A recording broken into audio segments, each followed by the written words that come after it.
how you doing? It's Garrett again with the NSCA Strongman SIG. I'm here with Rob Kearney. I'm sure most of you guys know who he is. He's a elite strongman competitor. He's competed at World's Strongest Men, what, 3-4 times?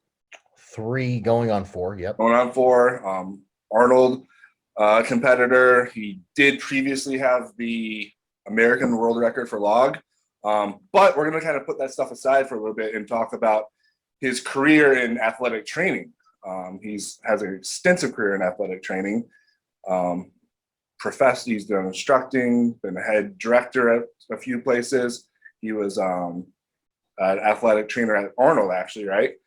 Yeah. And so we're going to talk about him and how athletic training and strongman kind of worlds unite. Athletic training for strongman and how strongman can benefit athletic training and rehab. So anyways, thanks for doing this. First of all, before we go farther, how's your injury going, your tricep? It's coming along, so I'm currently 7 months post-op of a distal tricep tendon rupture. Have a gnarly scar now. Oh, is that the surgery? Yeah. So, it's a hard one. The tricep is no joke. I still am short about 5 to 10 degrees of extension on any good day. Right. So that's tough to been fighting through. Just trying to crush my rehab. I mean, I'm getting work done on it 3 to 4 times a week right now, and that's been pretty consistent over the last 4 months. But the strength is getting there pretty good. What are you about right? What are you at right now? I just hit my first 400-pound overhead again. Okay, so you're stronger than most dudes still. So did that, but I will say the log press just is not going well. Yeah, barbell, axle, totally comfortable pressing. For some reason, there's something going on right now. I think it's more, neurological and mental when it comes to the log because, I get about 315 on my shoulders and it feels like 1,000 pounds when I'm trying to log overhead. So just fighting through that. But fortunately, everything else, lifting wise feels great. My deadlift feels strong, squat, all my moving events feel really good. So happy with where those have come along. And then the pressing, it's just going to take a little bit more time. Yeah, I guess still get over that. I mean, it's a pretty major injury. It's been 10 months total recovery time. Yeah, at least. And, when I had the surgery, and it's always good when the first thing that the doctor says when you wake up is, well, it was a lot worse than we thought it was. How can it be worse? It seems like a ruptured tendon is a ruptured tendon. Yeah, so when a tendon usually tears, we think of a piece of paper ripping. Yeah. Mine exploded. So he said it literally looked like a firecracker went off in my tricep. Oh, geez. So he had to pull the fibers back together. It took 12 sutures to put the tendon back together into something he could reattach to my olecranon. And then he put 4 anchors into my olecranon, as opposed to when he usually does this, they do 1. So it was a pretty beefy surgery. And had to be super conservative for the first 4 weeks. Really no active elbow extension, flexion I could work up pretty good. And now it's just ever since then, just really trying to get back into it. And I was talking to my surgeon a couple weeks ago, and saying, I was frustrated that I'm not further along in my rehab. And he was like, Rob, you have to realize most people would just start lifting now. Right. I'm already pressing back into the 300-pound range. So take it all with a grain of salt, but that's just, being a typical athletic trainer. I will tell people how to rehab all day, but I won't do it for myself. Right. Yeah. That's kind of, I'm a trainer, not your level, but that's the same thing. You need to recover, and I'm out busting my ass and yeah, exactly. do what they say, not as they do, right? Bingo. And that's pretty much across the board in training. So real quick, not going to go into it too much, but are you planning on going after that record again? Not right now. I think, for me, records are totally awesome to have. And, so I had the American log press record, and one of my closest friends, Bobby Thompson, took it from me. But I was more than happy to judge him and congratulate him on that. And, I still have the 105 kilo world record as well for the log press. Yeah. Oh yeah, that's right. Because you had the lightweight, and then you did the heavy, the open. Yeah. So, I have that record. And, for me, I think records were really, really cool and something I was chasing. But now I think I want to be known as a little bit more of a well-rounded athlete throughout the sport. I've achieved some really cool things. I've won some awesome shows. But to start getting on the podium at some of those bigger shows like the Arnold and Worlds and some of these World Ultimate Strongman contests is kind of where I'm putting a lot of my energy. Okay. And especially with the Rogue Invitational coming up at the end of the year, there's a lot of really good opportunities for me to really push, those top few guys in the world, give them a run for their money. So I think that's really where my head's at right now. Yeah, I think anyone would kill to have a record, even something, I guess, 2 records. All right, cool. Yeah. That's like I said, I'd love to talk more about that, but we're gonna cut it. I want to go into like athletic training, all that good stuff. Because that's what I kind of want to hear today. So first of all, what is a good definition of an athletic trainer? Because there's a lot of I was talking to Colin Wolf, and he was the one who told me. I was like, he's an athletic trainer. Because I know that's pretty. You're like a healthcare. You're almost like you're not medical, but you're kind of in that realm. I was like, that's pretty impressive. But Colin Wolf, he thought athletic trainer was just like a trainer, personal trainer. Yeah. So first, maybe clear up what does an athletic trainer do? What's your job and all that? So I think it's really hard to define in one sentence. And I'm no English major, so it's most likely going to be a run-on. But essentially an athletic trainer is a healthcare provider that provides acute injury care, rehab care, and in a multitude of different settings. I think that's a really cool thing about athletic training is people that know of athletic trainers think of just the typical high school, college setting where they or professional sports, seeing that acute injury care to only athletes. But athletic trainers really have been branching out into a lot of different areas of the profession now, seeing athletic trainers in industrial settings. I know, living here in Seattle, Boeing actually employs a bunch of athletic trainers. Boeing. To work in their factory for the employees that are working there. So working on body ergonomics, and doing some acute injury care that happens, of people on the line. We look at athletic trainers now in a rehab setting. That's what I'm doing right now. And I actually got a master's degree in athletic rehab. And then you also look at the more medical side of things where we see athletic trainers in roles as a physician extender. So we're seeing athletic trainers move into the doctor's office of, typically it's non-surgical orthopedic doctors. And athletic trainers are really invaluable in that setting because we kind of bridge the gap between an MA and the physician, where we can perform evaluations, do special tests, come up with some differential diagnoses, and help expedite the doctor's day along. And, I was actually fortunate enough to do that as well before moving out to Seattle. So I think with athletic training, you see us in a bunch of different areas. And, I think trying to change the misconception that we're just personal trainers, that we're actually healthcare providers, is something that we're really trying to push to do. Yeah, cool. Okay.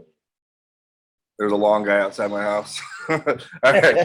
All right, cool. So because I was they were talking before I was doing some research, and it seems like there's a lot of focus now on kind of bringing the profession up a degree.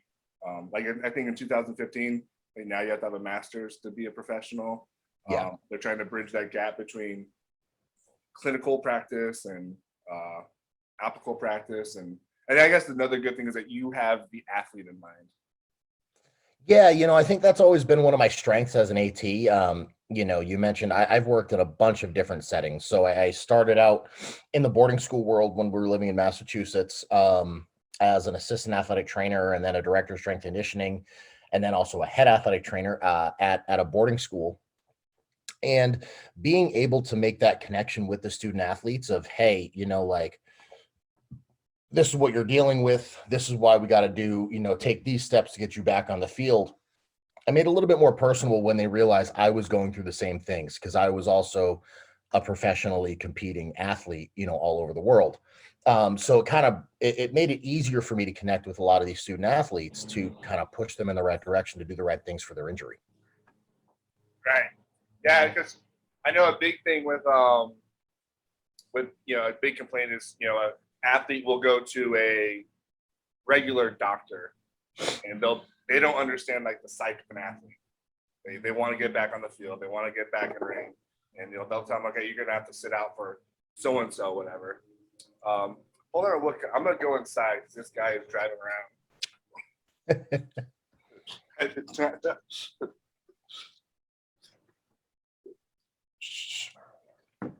All right.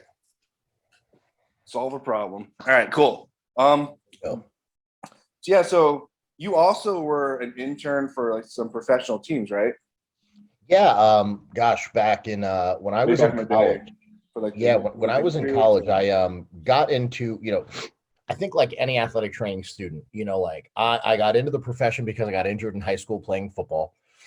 That's where I first got introduced to an athletic trainer. Fell in love with what I saw with my high school AT. Went to college and I had this mindset that I only wanted to be an NFL athletic trainer.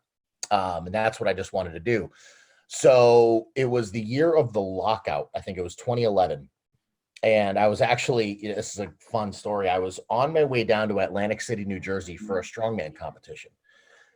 And my phone rings, and it was the head athletic trainer at my college, at Springfield College. And he said, "Hey, I just got off the phone with the Patriots. They need an intern tomorrow because their summer intern, the interns had actually quit and picked up other jobs because they didn't think the NFL season was going to be happening." So here I am on a Saturday morning driving down, to Atlantic City to compete for strongman. And I was like, all right, yeah, cool. I guess I'll just come home tonight. And, so I go do the competition, get back in the car, drive 5 hours north back up to Connecticut, pack my stuff, and then show up at Foxborough the next morning. And it was an amazing experience. I've never worked harder in my life than I did when I was in the NFL for 2 summers. And in all honesty, I really didn't have a great experience with the Patriots because I was so young as an athletic training student. I had just finished my sophomore year. So I really had, the only things I had under my belt were taping, bracing, and some injury evaluation skills. And when it comes to being an intern in the NFL, the one thing you don't do is injury evals. That's the head AT, the docs, they kind of handle all that. So, I didn't have an amazing experience just because my breadth of knowledge wasn't there. So went back the next summer to the Carolina Panthers, had an amazing experience. Met some people that I'm still in touch with today, like Joe Ken, who was a strength coach there at the time. Him and I still stay in touch. And while it was an awesome summer, I realized very quickly that being an NFL AT was not what I wanted to do. That lifestyle, it takes a special person to be able to do that. Working 5 a.m. to midnight, 7 days a week during preseason, the travel schedule and all that. It wasn't really what I saw myself doing, but absolutely grateful for the invaluable experience. Cool. All right. So yeah, and then you said you're actually an instructor and all that good stuff at what college were you working at? Springfield College. Springfield, so, yeah, that's what you were just I taught a rehab course, which was so much fun. Absolutely great. And I was doing that while also working as the head athletic trainer and director of strength conditioning at one of the boarding schools that I was previously working at. So just trying to stay involved as much as possible. Cool. So give a little timeline. Where did your strongman career and your athletic training coincide? Because you first competed in 2013, right? No, my first strongman. Well, I guess your first one was when you were 17. Your first professional was 2013, right? So 2009, I did my first strongman competition, which was my senior year of high school. So I had already known that I was going to school for athletic training at that point. I had, been accepted at Springfield. I knew that's where I was going to be going. And I was just fortunate enough that Springfield College also had a powerlifting team that I was able to join. So honestly, my career paths in both of my careers in strongman and athletic training kind of grew at the same time. So while I was in undergrad, I was doing my clinical rotations and everything like that, but I was also finding time on the weekends to either compete or go train at a strongman gym. And, it just kind of snowballed organically throughout my entire undergraduate career Then my first year of grad school is when I went down. It was the fall of my first semester of grad school. I went down to Texas and I won the national championship and became a pro. Yeah. So it was really cool to see that progression. And the hardest thing was after my educational career and when I was working as an AT, keeping up that momentum in strongman while working an AT schedule, right? So working in a boarding school uh, was pretty much a 7 day a week job. My typical weekday was Monday through Saturday, 8 to 6 or later, depending on the season that we were in because of games. Then I was on duty on the weekends on Sunday nights. So my off day from work was Sunday morning to about 6 p.m. Sunday evening. And as I was able to do both and still get my training in when I could and still progress in my career as an athletic trainer and a strongman. But it got to the point where it was just nearly impossible. And I kind of reached that breaking point in 2019 after doing that for 4 years. I was doing both, traveling the world and still working full time. And then, 2019 came around and I realized I was like, I don't have the time to devote to strongman that I need to because the longevity of the career is so much shorter. I'm always going to be an athletic trainer, but being able to compete at this level in strongman has a pretty short lifespan. So I wanted to be able to take advantage of that. Right. So it kept your kind of volume training down then, I guess. Yeah, it was hard, like getting out of work at 6:30 in the evening, then driving 45 minutes to the gym to train, getting home at 10 p.m., and then being up at 6:30 the next morning to do it all again. It became a beast of a schedule. But I was willing to do it. It was what was necessary to get me to this point in my strongman career, all while still, utilizing my degree to the best as possible. Right. So talk about your knowledge and growth in, say, our physiology and our musculature system. How did that play into did you find it helped your strongman training? Were you able to maybe be a little smarter with your training, especially, I guess, because correct me if I'm wrong, other than the stone that fell on your chest, this tricep's like your first big injury. Yeah, so I had two smaller surgeries when I was just starting in my career. I was 18 and 19 years old. I had that more is better mentality, like most douchebag teenagers do. Um, and I ended up tearing my meniscus in both my knees. Oh, In literally 2 consecutive years.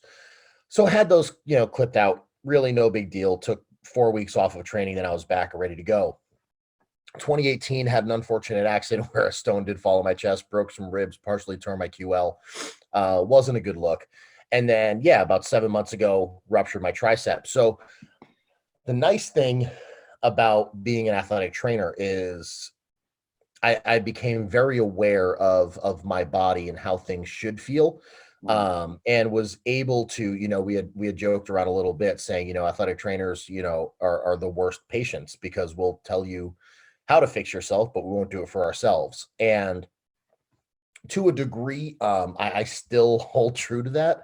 But for the most part, I've learned how to listen to my body in ways I never thought would be possible. And, knowing when I'm feeling down and out that I really do need to pull back, or if it's just a mental thing and I can still push forward.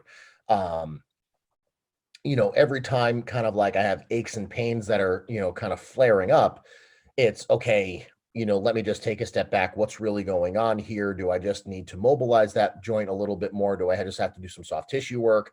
Um, so it's nice in the fact that I always have a game plan, mhm.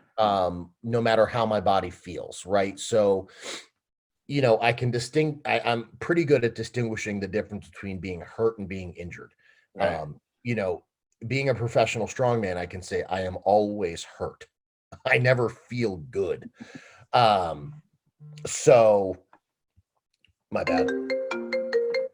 Um, oh shit.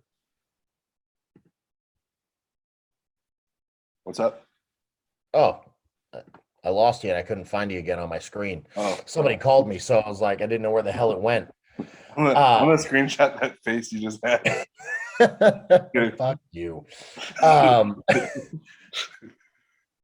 So yeah, it's just really been a great spot for me to be in, because knowing that, okay, like this is pain, and I don't know if I should work through this, or if it's like, all right, you just need to do a little bit more T-spine mobility today, open up those ankles a little bit more, spend a little bit more time on your body. It's nice being able to delineate, kind of where I am, in my rehab process. Mhm. Yeah, I'm going to talk to Rick Howard Friday. He's kind of the guru in long-term athletic development, and obviously for any sport, but I would say more so for strength sports, that recovery and rehab and staying injury free is a huge part of long-term development. Yeah, and I think that's something I've been able to pride myself on over my 12-year career. When I ruptured my tricep, first off, I knew exactly what had happened the moment it did happen. And everybody watches the video of me rupturing, and like I grabbed my elbow and they're like, oh my gosh, it must have hurt so bad. And I was like, to be honest, it really didn't hurt that much. It was just more the fact I knew what just happened. And I was more like shocked, in disbelief, pissed. It was just a crazy amount of emotions, because the way I described what it felt like in my elbows, it felt like at the same time a balloon was popping and Velcro was ripping. That's kind of what I felt in my arm when the injury happened. And in strongman, it's kind of like, it's not a matter of if, but when it comes to these type of injuries. Right. You start pushing yourself to these crazy limits. Yeah, because from what I understand, like a rupture, it basically tears all the nerves. So you basically have your arm just kind of hanging there. No muscular power, no pain, just kind of. No, yeah, it was weird, right? Like it's like it blew up really quickly. I had a lot of swelling, some bruising. But like the pain really wasn't there. It was pretty much pain-free the entire time. Which was, nice, but also, was a total bummer, because at that point in my training that year, I was only about 4 weeks out from World's Strongest Man and feeling unbelievable in my training. So it was really just, the timing could not have been worse. Yeah, I mean, because you cleaned it pretty easy. Like, I think most people thought you were going to get it. Yeah, I mean, so I ruptured on a new American log press record attempt of 485 pounds, 220 kilos. And 2 weeks prior, I had hit 482 pretty easily. So I was really confident I was going to have the 485 and be able to give a good go at 505 for a new world record. So when that happened, it was, I've watched it back a bunch of times, and I've talked to a lot of people that are like, why do you think it happened on that lift? And I was like, when you're messing with 45 and trying to put it overhead, if it is a centimeter out of position, shit's going to go wrong. Right. And that's what happened on that day. Watching the video from the side, instead of pressing vertically, I pressed out a little bit. And when that happens, the triceps have to kick in to pull the log back in over your center of gravity to make the lift successful. When my left tricep tried to do that, it just, said nope. No. And, just kind of, it went away. But, it's a learning experience for me. It gives me a better understanding of what other athletes have gone through with their injuries. And in my current role, working as an athletic trainer at a rehab clinic, we talked a little bit about, earlier how, me competing as an athlete helped student athletes get back to the competition field. And now doing rehab, I have a new level of connection with these patients when going through orthopedic rehab, whether it's post-op or we're doing conservative treatments. It's nice to be able to share that commonality with them a little bit, that they know I'm going through the same thing. Right. And I think that's pretty much true on any career. You want to listen to a dude or woman who's lived whatever they're preaching. Yeah, absolutely.